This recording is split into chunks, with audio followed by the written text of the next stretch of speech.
Thank you so much for joining. I'm Nola Simon. I'm your host. And joining me today is Michelle Hurlburt. She is the CEO of 3D Life Inc. And we've actually met again on LinkedIn. This is where I meet half the people that I interview. But Michelle actually was working with somebody that I worked with in financial services. And she is invested in like social media and she's doing amazingly. So we connected because of her. So this is a friend of a friend situation.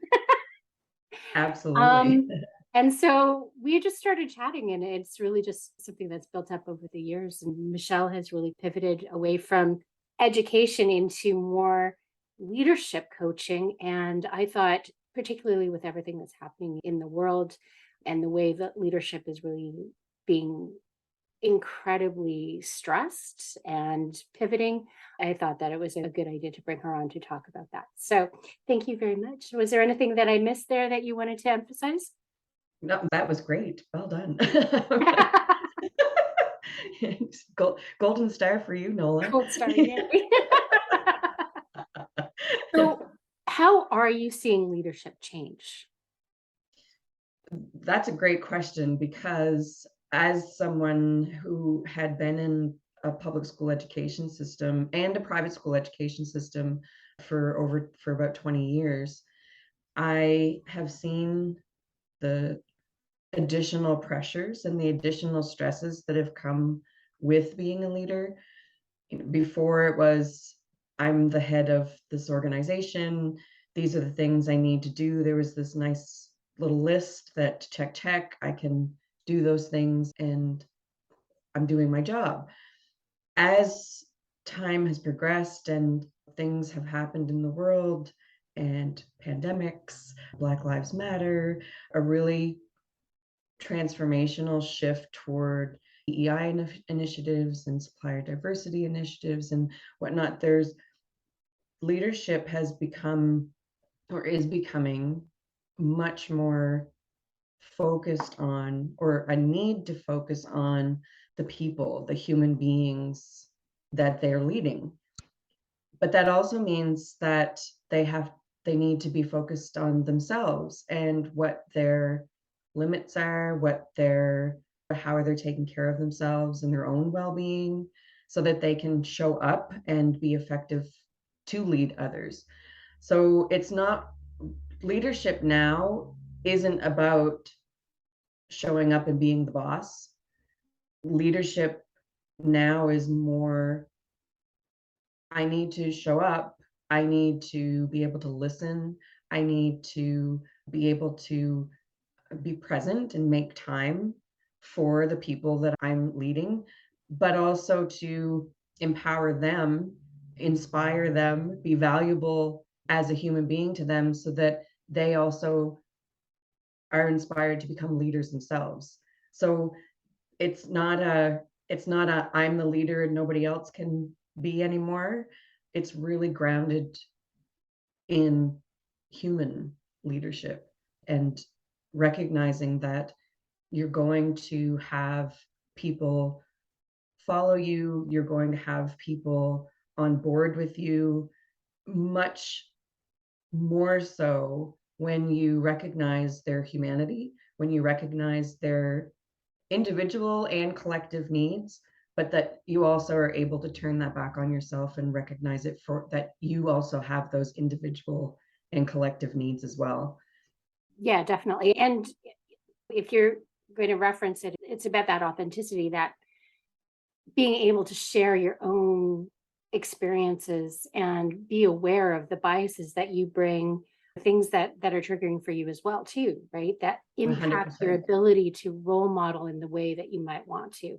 So there's more emotional labor that's happening, but there's also more demand for self-reflection to be able to present yourself and your organization in the way that you feel comfortable with, right? Yes, absolutely. There's a learning process that I I have a bias toward that everybody should go through, not only leaders, but that everybody should be part of. And the best person you can ever get to know in your entire life is you. And in leadership, that rings true really strongly because you have responsibilities and you have obligations to the people around you as their leader to know what challenges you, to know, as you said, what your biases are, to understand what your values are and how they may be the same and or different from the people around you, from the organization that you're leading or the business that you own. That those are crucial, just actual foundational understandings of yourself that help you be a better leader.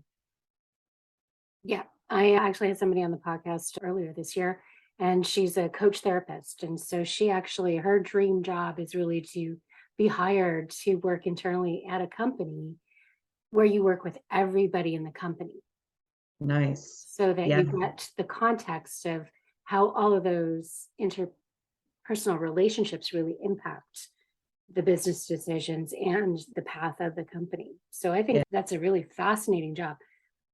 I don't know that there are a lot of companies who are ready to do that sort of work. So, I know that I think it's Gary Vaynerchuk. He has a CWO, a Chief Wellness Officer.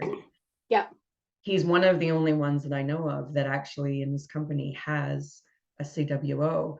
But I know is that that Claude there, Silver? Like, I know she's the chief heart officer. So, is there a chief wellness officer in addition to her? and maybe it's called a Chief Heart Officer. Oh, okay. Maybe that's what maybe I'm just wrong on the acronym. Oh, that's okay. I just, But that's my favorite job title ever is chief heart officer. yes, I think it's fantastic. yeah, exactly. Me too. Yeah. And I believe that as time goes on, we'll see more of those types of positions open up. Because as leaders, there's so much else that's on your plate that can feel like it's another thing. It doesn't mean that you get excused from doing the work or needing to do the work, but it means that there's someone who is solely devoted to looking at the wellness and the overall well-being of the people within a company, not only for individuals to be healthy, but for the company or the organization to be healthy. The whole idea of having an organization or being in business is to make an impact, to serve, whether you're a product-based company or whether you're a service-based company.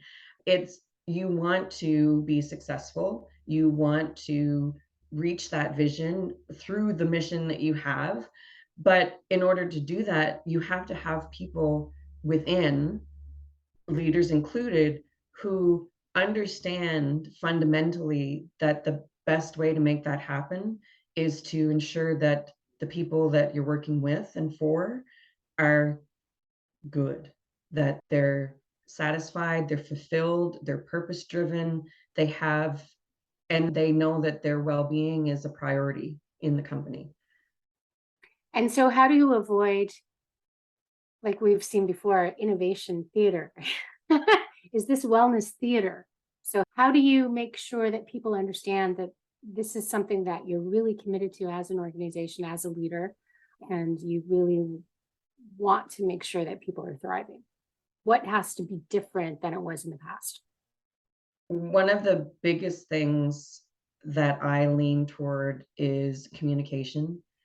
How you communicate with your team, with your staff, is paramount to them understanding, is this a performative action? Are you just saying the words?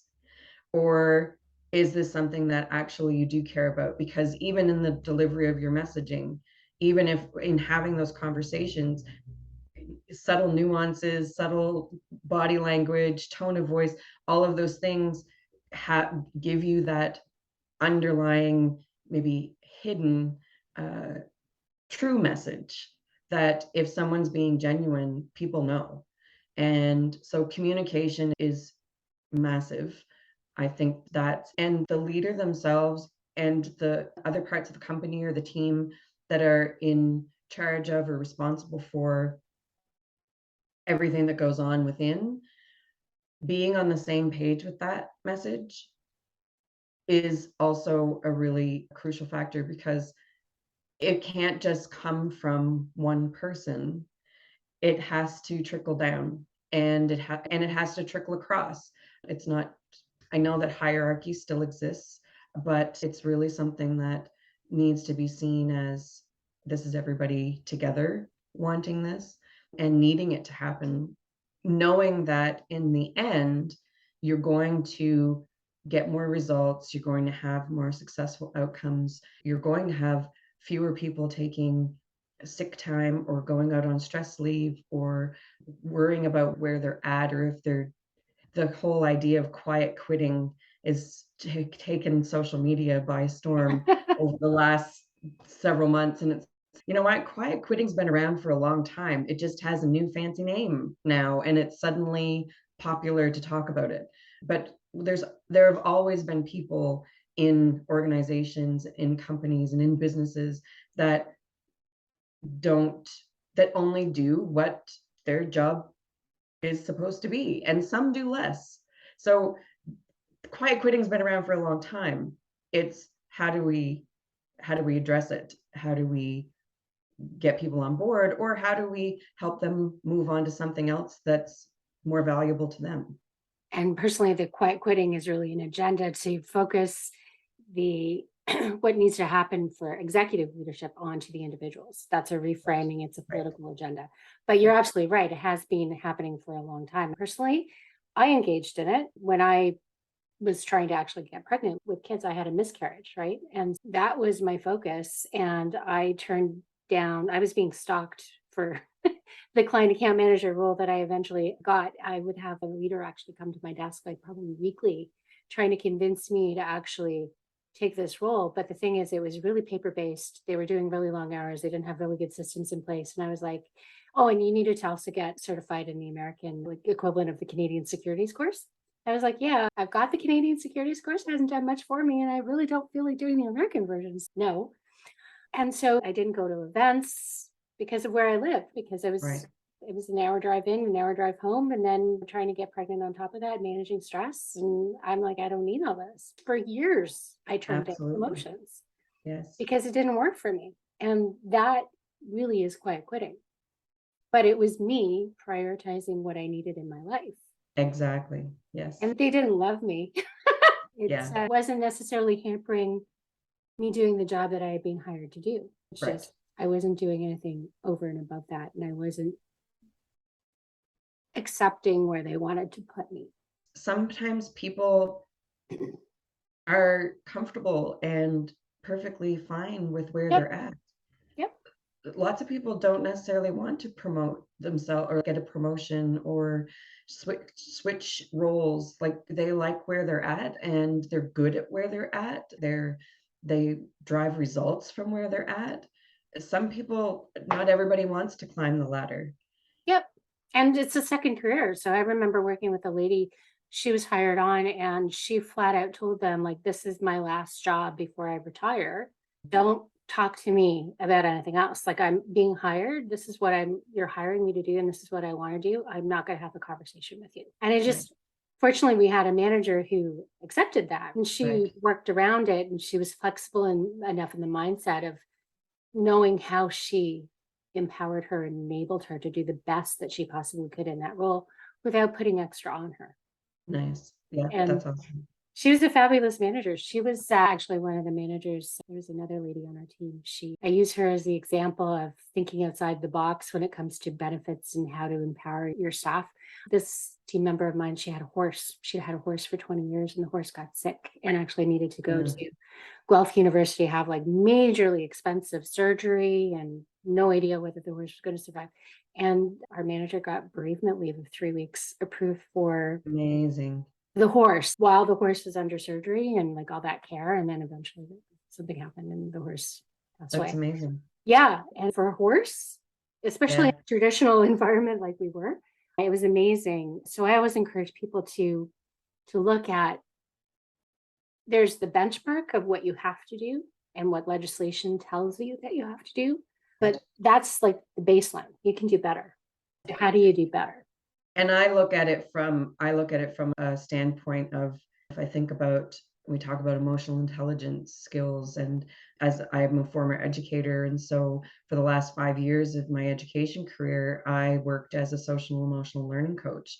And so my whole role was around supporting adults to develop problem solving, self awareness, calming strategies, all of these skills in students when as opposed to using compliance to get them to behave.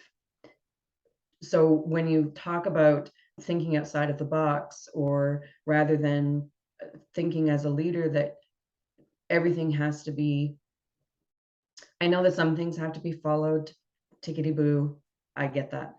But there are circumstances in which it's how do we intrinsically motivate your employees, your staff, your team to want to do well, not only for themselves, but for the company. And so compliance doesn't work no matter what age. It works to a point, but you're only going to get so much out of people when they are afraid of the repercussions, or they're worried about who's talking about them, or are they going to get written up. Compliance only meets the company's needs. It doesn't meet the employees' needs. It doesn't meet it. It won't get you the results that you're looking for from that person when they're afraid, or they're concerned about their position or their security, or and in the relationships that they have with people. You really want to address, how do we support one another? How do we build ourselves together to be a team that works for the collective, but yet recognizes that there is a time and a place that is not selfish for them to consider their own goals, intentions, well-being, and needs as a human being working in a company or in a business. Yep, exactly. I had a guest on, Jivan wrote a book called Intrinsic, and is his approach really is everybody should have a personal mission statement as well as the company. And as a leader, you want to empower people to work not only at their job and doing what they need to do for the company, but how is the company really enabling them to work on their own personal mission statement, Yes, right? terrific. Yeah, Terrific. exactly. Right. It's really cool. And there's That comes always room down, for agency and autonomy because nobody comes to a job with the same set of skills, the same background. So you're always going to do, even if it's a rule of there's 300 other people, you're going to do that job somewhat differently than everybody else. So how yes. do you encourage the agency and the autonomy of that person to choose how they show up? Yes, 100%. And that comes back to, and something that I talk a lot about in 3D Life, and I work a lot on with clients that I work with, and that's self leadership. And having strong self leadership skills as a leader is really valuable because you're a human being first and foremost. And as the leader, you also need to be able to have things going on in your life that are good for you outside of work, that you're I talk about different life areas, and so your personal, professional, financial, spiritual, emotional, and physical life areas. You need to be considering those and where you're at in each of those as a leader, because having only a work identity only leads to typically leads to, I can't say only, I suppose, but typically leads to, who am I without work at some point in your life? And who am I not as a leader? We give and give so much as leaders that we're always considering other people. We're always considering, what else do I need to do? What's still on my to-do list? How do I make sure that this is happening? And so to ensure that you're able to integrate some of that life piece, because we go through life, and it's not supposed to be all about what I do. And I could work hours upon hours and in the day and stay up late at night and get up early in the morning and all of those things. But if I'm not doing other stuff that interests me, that I'm passionate about, that I have fun doing, that I get to play sometimes, then I'm only kind of a two-dimensional leader. I'm just floating through my life as a work person. And as a role model for others, teams and staff and employees, they need to see that you're leaving the office and you're saying, yeah, I'm going to play tennis with my buddy, or I'm going golfing. I love to golf, so I'm going golfing. Or I'm going home early so I can have dinner with my family. Like, people need to see that human side of you, and they need the structure of the leader. There's a You really need the role model. they need the role model, so that they can then give themselves permission to do it too. That it's okay that they leave on time, that they don't have to stay for extra hours. They choose to, of course, some things you have control over, some things you don't. But that they are able to give themselves permission to do it if they need to or when they want to, is again coming back to that agency and that autonomy, that choice. Choice is a great thing to be able to provide people as a leader. Yeah, definitely. Exactly. That's right. And it's how do you smooth the path to make sure that they feel safe and secure in their choice, that it's Right. not going to come back to haunt them later. Yes. Yes. And that's really where you want to make sure that you've got like a healthy culture that's going to enable that. It starts with you. It starts with the leader.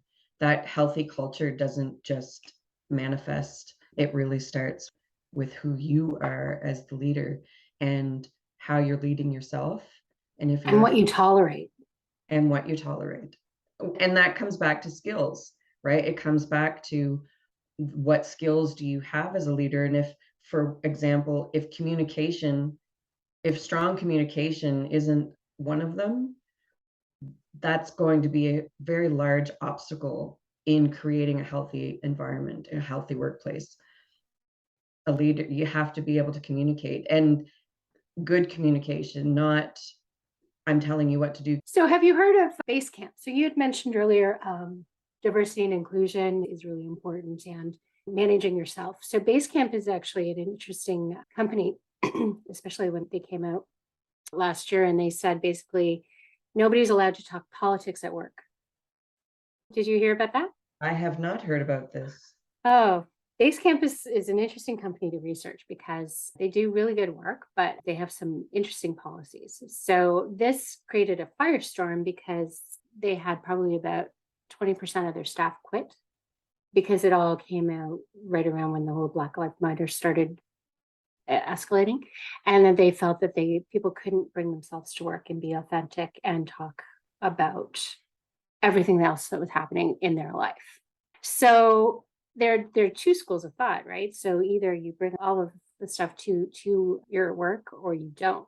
And it seems that you would fall into the former, which is you recommend authenticity and bringing yourself to work and knowing where you stand in terms of those values. But that comes down to boundaries, right? Absolutely. Right? Yes. So It how does. do you encourage people to be authentic, bring themselves to work, but then still enforce boundaries so that they feel comfortable? What's the magic there? The first thing I would if I when I'm working with people, the first thing is, what are you comfortable with sharing, talking about, like, from your own individual perspective? What is important to you? What do you want to be able to have conversations about? But then also, how do you read the room? Who's in the room? How well do you know people? And what is the goal behind, or what is the intention behind having those conversations? And if it is to vent, to express your displeasure, or it's to help make it a normal conversation, to normalize it as something, as a conversation you can have within the workplace. It really depends on the intention behind it. If it sometimes that intention could be to educate as well. So identifying what the intention is, what you're comfortable talking about, what you want to talk about. But then again, as I said, reading the room, who else is in that room? How well do you know them? And thinking about time and place. Time and place is in real estate, they say location, time and place for certain conversations too. It doesn't mean that when you go to work, and I say this often, you're again human being first and foremost. So when you walk through the doors at work, if you're at work in person, or whether you're opening up your Zoom room to have a virtual meeting, you are a human being first and foremost. So if there's something that is relevant to you and to your own authenticity, it doesn't just immediately disappear because you're suddenly at work. That there are ways to integrate that into who you are and what you do. And again, looking for that time and place. Is there an opportunity during a conversation about a certain policy, or about a problem that's come up, or an issue that's come up? And what is something that you could say in a way that helps people engage in the conversation, as opposed to, oh, we're not going there, we're shutting that down. So it's really, there's an art to it. Yeah. But then there's a time and a place to call things out. If something's happening in your workplace that's not right, that is worrisome, that's concerning, that's doesn't feel right, then there's a time, then there's, who is the person that you go to and say, look, this just happened, or this was just said, how can we address this, how can we problem solve it? And some of it is recognizing that you may not have all the resources to be the person who adequately handles the situation. Exactly. So at what point do you need extra support? You need to bring in somebody who specializes in it, Right. so that you're not creating and contributing to an ongoing situation that could become more problematic and damaging over time. 100%. 100%. Right. 100%. Sometimes it's just about recognizing those limitations. Yes. And like you said, setting boundaries. And some people, I would say maybe many people, have a really hard time recognizing what their boundaries are because they've never considered that before. And not only your own boundaries, but recognizing and accepting other people's boundaries as well. Yeah. Because that's a really important part of being a team and being a leader. Being a leader doesn't necessarily mean that you are allowed to cross other people's boundaries, depending on the situation, of course, or what, is being asked. But you at least have to understand what the boundaries are for yourself and for others, and communicate. It comes back to communication. Communicate, okay, how can we make this work the best for everybody? That we have this saying that we can't make everybody happy. And that's true. We can't make everybody happy 100% of the time, but we can help them feel respected, and we can help them feel seen, and we can help them feel like they're a valuable part of what it is everybody's working toward. Yeah. One of the areas that I find that people actually often overstep in the virtual world is really just the recommendation whether you have cameras on or off, or whether you mute or not mute. And I've seen, like, even people who are professionals, they're communicators, they're doing keynotes, they're running courses, and they're teaching all these organizations. I read one post by this woman. I refuse to let anybody turn off my camera. And I'm like, how does that contribute to somebody who's having a really tough day emotionally and feels that they have to work, but don't feel like being on camera? You're not respecting that person's choice to really be on camera or not. And that's one of the most obvious things that I come across with the Yes, virtual world. yes. And that I'll go even a little bit deeper with that. So even with people who may be having a bad day will pass, which is great. And we want those bad days to pass. But if someone has experienced trauma in their life, if they've had traumatic experiences or they have self-confidence issues, or there could be so many more things going on to someone not wanting to be on camera. I posted an article on LinkedIn about I, I think there were 10 good practices around running a virtual meeting. And that was one of them, was accept that not everybody is going to be comfortable having the camera on. It's different when people are in person. If you have a meeting in person, yes, you're sitting in a room with everybody. And so we think that when we're on in a virtual meeting, that it's the same thing, that it's the same feeling of being in a room with everybody physically, but it's not, because physically, when people are around you, you can pick up on staring at me. There's a spidey sense, there's a vibe. You can feel someone looking at you, or if you don't have to necessarily make eye contact in a physical meeting, and you can still look engaged but when you're on camera, there's a different sense. You don't know who's looking at you or who's not. You don't know if there are private conversations going on in a private chat about Yes. you and what you look like or what's in your background. So there's so much more to being on camera in a virtual meeting than being in a physical meeting. Yeah, definitely. You're right about the private chats. I remember that happening all the time because everybody Yeah. has cell phones. So, Yes.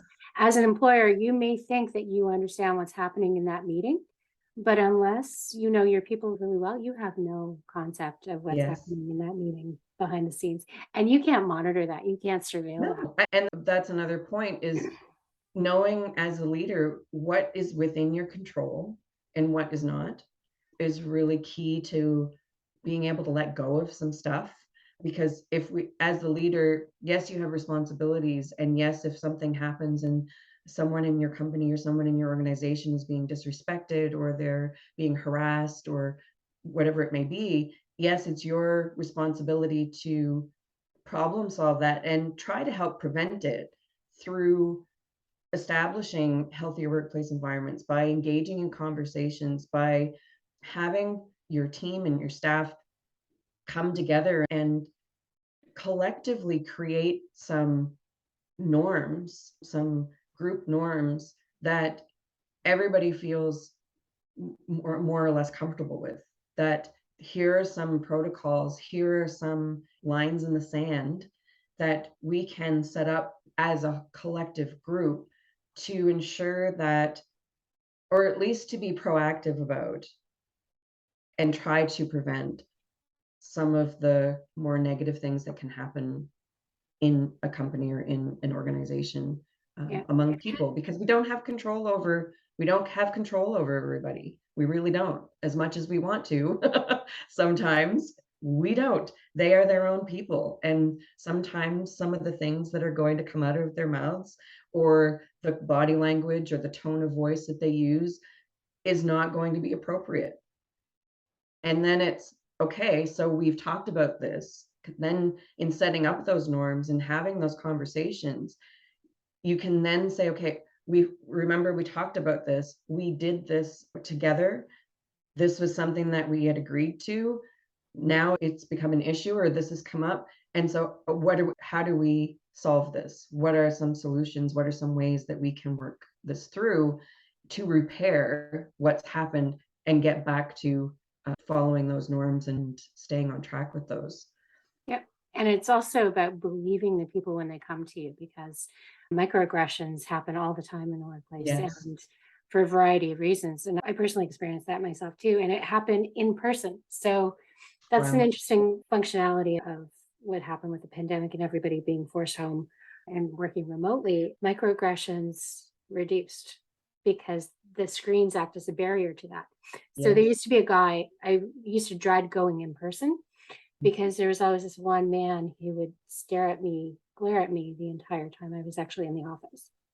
He was very much a in-person type of person, really good at his job, really smart, but he did not appreciate my advocacy for work from home because he wanted people to be in the office because Yeah. he felt that he had to do more work to enable work from home. And Yeah. so I remember talking to management about that and nothing happened.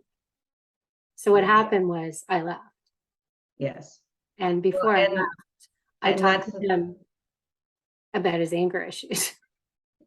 yes. So And nothing that's the thing. There are choices people will make. If leadership isn't helping to solve problems and trying to ensure that there's a healthy workplace environment and that people respect each other's boundaries or their own personal goals within a company, because I think that's another thing that we often think is that because I work for this company, I have drank the Kool-Aid, I am on board with the entire brand and everything that we do, and that I am going to I'm going to pull the company line as far as I can for as long as I can until I drive myself into the ground. That's just not the case. We live in a world now where people have professional and personal goals of their own within a company. And so recognizing those things, when we have leaders who are willing to look at what's going on and also accept that if they don't help, if they don't do something about people who come to them and say, look, this has just happened, or this is what's been going on for the last 3 months, and this, I can't do it anymore, that if they're not able to fix the problem, or if they're not able to solve it together, then that person has a choice and that they're allowed to move on, that they're or But then change. it's about what you're tolerating. So Yes, if you're not taking action, you're not doing something about it, and that person leaves, then the message to the rest of the team is this is okay. I guess I'm talking about even if and when leadership tries, there's still a choice that people can make if it doesn't change. Although, if the leader chooses to let go of the person who is causing the issue, it's complex. There's a lot that goes into, and it comes down to individual situations. It's too easy to make blanket sweeping statements, and I really don't want to do that either. No, you're wise not to do it because it is. You need broad values, you need broad mission, you need broad policy.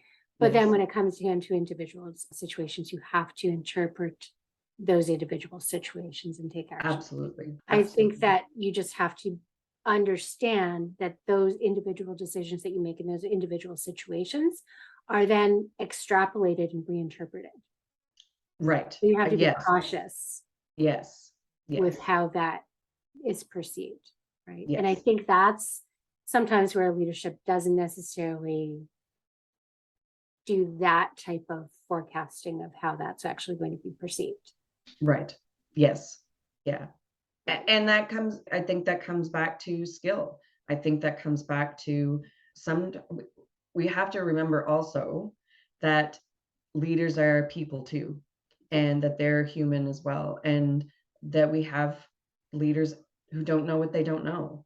And until something happens, or unfortunately, until something happens, or until their either curiosity or their supervisors, if they have leaders, say, you know what, we really want you to go and do this training, or we really want you to get up to speed on this or that, or you're curious enough to say, you know what, this is happening, I need to learn more, or I need to bring somebody in who knows more and can help us all, then I think there's some empathy and there's some that we can have with leaders too. Oh yeah, absolutely. I mean, Because I see a lot of posts, particularly on LinkedIn, around leadership. I'm in a few leadership groups, and there's so much underlying expectation of do it all, be it all, without considering the human side of the leader,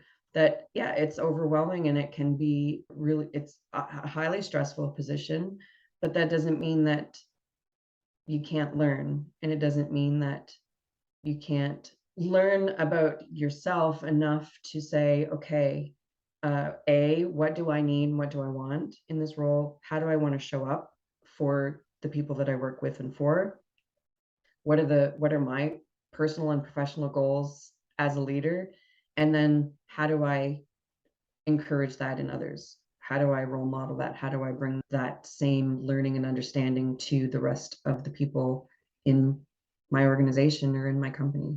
Yeah. And as an organization, you want to make sure that you're providing the resources to those leaders so that the onus isn't necessarily just on them, that they feel supported, they've got the access to Yes. the training, the coaching, the mental health work that they might need to do Yes. individually, so that they feel supported. And it's as an organizational commitment to the importance of leadership. Yes. 100%. 100%. Because if you want that ripple effect to happen, and I call it the triple ripple effect, but if you want that ripple effect to happen, it starts with leadership and making those changes in and for yourself so that you can show up and be a role model for your staff, your team, your employees. Then they have that impact and that ripple effect that trickles down into your customers, your clients, your bottom line, whatever you're looking at in terms of goals for your organization.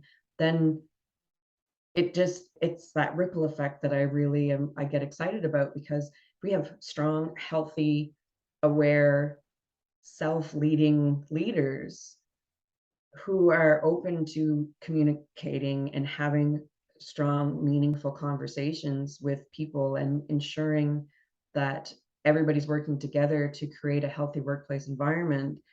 The only thing that can happen with that going on is that your business and organization is more successful, your clients, your customers, whomever you're serving is getting what they need and want from you, which just ultimately boosts everybody.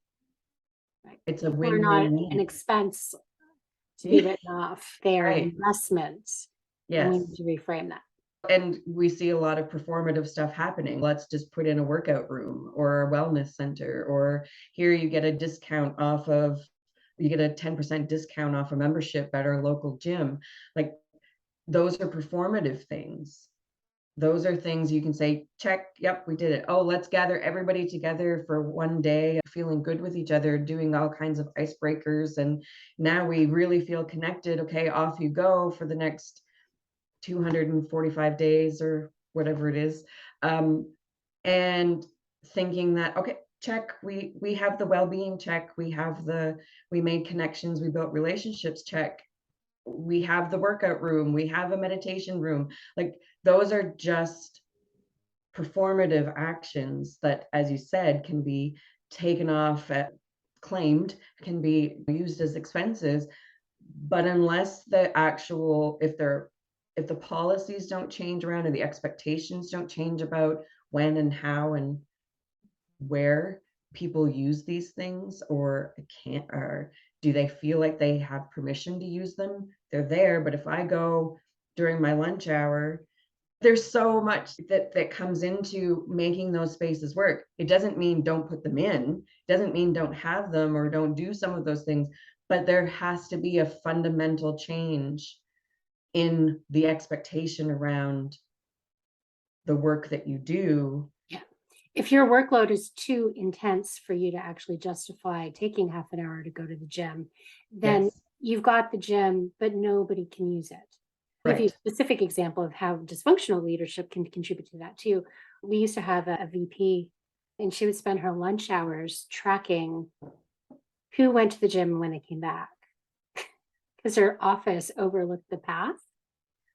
Oh my. So you could absolutely go to the gym, but after a week, she would give you a report of how much extra time you had to make up. So that is performative wellness. Yes. Completely contradictory, I can't say the word, completely contradictory to the whole intention that's supposed to be behind that. And that's where it's a breakdown of the storyline. This is what Yes. the organization is saying. This is, as an organization, we're committing to wellness, but one individual leader can completely throw that off track if there's no accountability there. Who's holding her Right. accountable? And right? what your definition of accountability is, Yes. because she was holding them accountable. And in terms of priority, wellness was not at the top of her priority. Right. Now, this was all pre-pandemic as well, too. So things may have changed, but that's just an example. But Yeah. no, I think that's a huge topic we could get into further. We could probably talk forever. All right. Thank you so much, Michelle. I really appreciate you making the time. Thank you so much, Nola. It was great to be here. Okay. Thanks. Bye-bye.